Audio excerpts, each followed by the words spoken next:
The Forgotten Screams of Old Mill Road. Part 1, The Echo in the Fog. They said no one ever willingly walked down Old Mill Road after dark, but Claire Bennett wasn't one to heed local legends.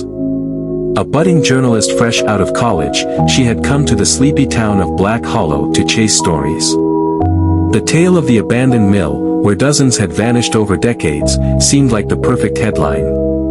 Armed with a flashlight and her recorder, Claire stood at the road's edge, her breath visible in the frigid air. "Nothing to be afraid of," she muttered, clutching her leather jacket tighter. The townsfolk's warnings played on repeat in her mind. "You'll hear them before you see them, the screams of those who never left."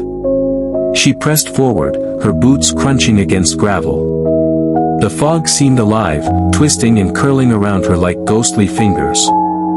Every step she took felt heavier, as if the road itself resisted her presence. The mill loomed closer, a skeletal remnant of a forgotten era. Its wooden planks groaned in the wind, and the faded sign above the door creaked on rusted hinges. Claire hesitated, her heart hammering against her ribs. The air grew colder, the kind of cold that felt unnatural, almost alive. Then she heard it. A low, guttural sound, neither human nor animal, echoed from the mill. Claire froze, the beam of her flashlight trembling as she pointed it toward the noise. "Hello?"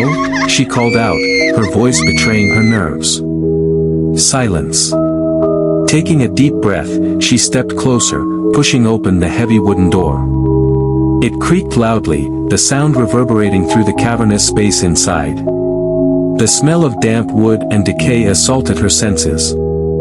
The interior was a chaotic mix of rotting machinery and shadows that seemed to shift when she wasn't looking. She clicked on her recorder. Claire Bennett, Black Hollow Gazette. "I'm inside the old mill. It's eerily quiet, but..."